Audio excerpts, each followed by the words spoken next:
Exploring wise action. We should never underestimate the importance of taking concrete actions towards actualizing our goals. Yet there's a genuine distinction that has to be made if you want to take action that's powerful in the truest sense. I'm talking about a power which emerges from the deepest core of your being. The power is the essence of the spiritual. When we align with this power, we can take what I call wise action. In doing this, you can learn to embody the power of your deep self. We all have such power within us, but it's not the kind of power that you can wield for personal gain. If you crave it, you can't have it. For, like water in the palm of your hand, the attempt to grasp spiritual power dissipates the very thing you seek to possess. There's a story involving spiritual teacher and power of now author Eckhart Tolle, which demonstrates my point. Although today Tolle is one of the most famous spiritual teachers on the planet, for years he lived as an effective hermit. Before he became an icon of the modern spiritual movement, his days often consisted of little more than sitting on a park bench near the ocean, watching seagulls. For the best part of a decade, he had just a few clients, no real job, and no home, and little money, typically eating only one meal a day. On the surface, he would have appeared to have been nothing more than a meek and fragile-looking man of unexceptional appearance, doing little. Some passers-by, seeing him on that park bench, might not have been able to tell the difference between him and a homeless person with a drug or alcohol problem. But there was a difference. The distinction was that Tolle's mind existed in a state of quiet presence, which was sustained for over 15 years. Yes, nothing much happened during that decade and a half, at least not on the surface. Then one day, after having already entered his 40s, as Tolle was sitting under an oak tree in Somerset, England, a slight sense of divine discontent came over him. It was the subtle sense that there was more that could be done with his knowledge, some action which might somehow be of benefit to many more people. There was a sense that he could be of greater service to this world. This was not the self-flagellating fear that hits many people in middle age, the terror that they've done nothing worthwhile, or indeed become nothing worthwhile. This was a quiet inner knowing that something was required to be fulfilled. Since he did not know precisely what this imminent calling was, nor what was required to be done, Tolle simply asked the universe for an acceleration, to use his own words. Then he went home. Notably, nothing happened, not for days, nor even for several months. Then one morning he awoke and just knew that he had to leave England to go and live in the United States. He then took action based upon that inner knowing and soon found himself in the USA. It took another year or two, but eventually he ended up making an appearance on the Oprah Winfrey Show. The rest is history, as they say. Eckhart Tolle never asked to become successful and famous. Note that he did not push and shove his way to the top, nor was there a deep existential longing to become something else or be somebody else. He simply surrendered to a greater sense of calling. There was an attitude of great patience and of great trust. There was no sense of separation from the universe, no belief that the world owed him anything. In fact, there was little sense of self at all, for in presence, the mind and its sense of self tends to dissipate. Such an attitude is the bedrock of wise action. Significantly, Tolle says that fame and success are not in of themselves of lasting value to the spirit. They cannot fulfill you.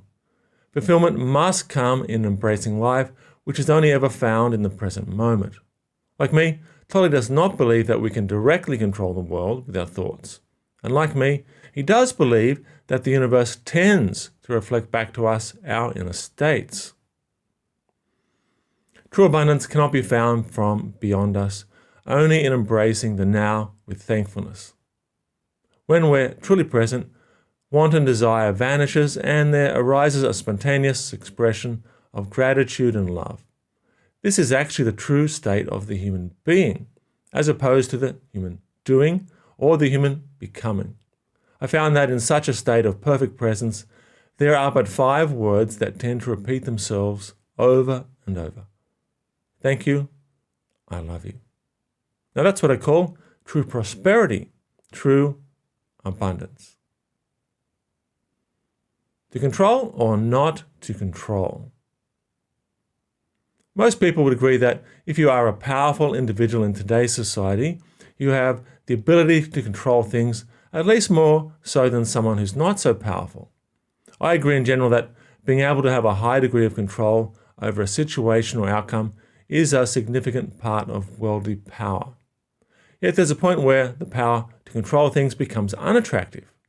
Imagine if you could do anything you wanted, anytime you wanted. Want a new Mercedes? Here's the car keys. A beautiful wife or a handsome husband?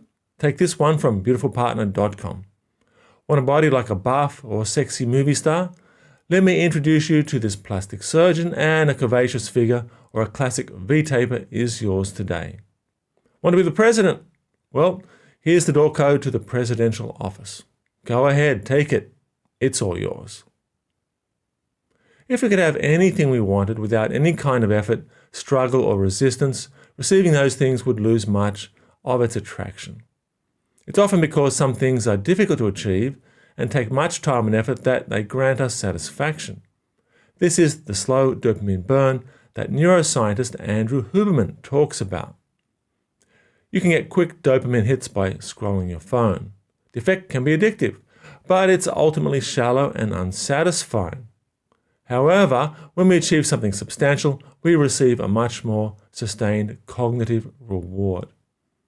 Beyond the neuroscience, when you can organize and discipline yourself to a high degree and successfully achieve something, it sends a strong message to your subconscious that you can trust yourself, that you know who you are, and that you can get stuff done.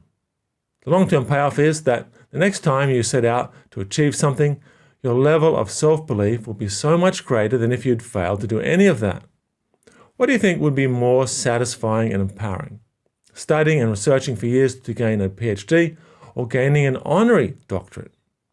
Running a marathon after a year of hard training, or running to the fridge to open a beer? All are cognitively rewarding, assuming you like a beer or two, but not all have sustainable value to the spirit.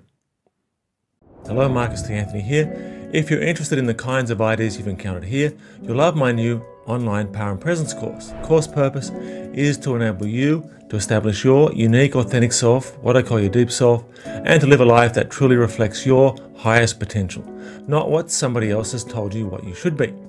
Each session has a specially designed meditation to help you embody your deep self.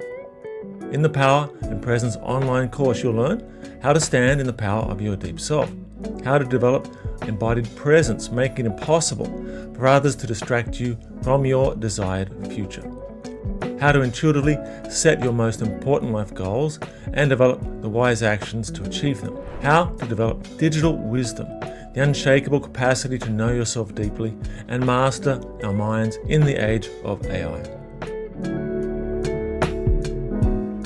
The Power and Presence course is available right now. Links are in the description. See you there.